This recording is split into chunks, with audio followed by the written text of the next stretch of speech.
we tend not to go into great details on these issues, but I can say to you, like, for example, we're in discussion with Bell for the purchase of 4 smaller helicopters, which would assist not just the Army, but the police in training and also policing, because they'd be equipped with a whole range infrared technology, etc., so that in case the police would also have a greater capacity. But things along those lines, it's more defensive capacity.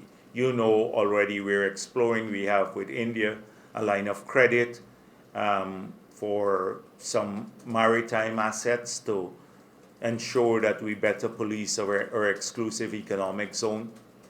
These are just some elements of it, but generally, it's to better equip our security forces.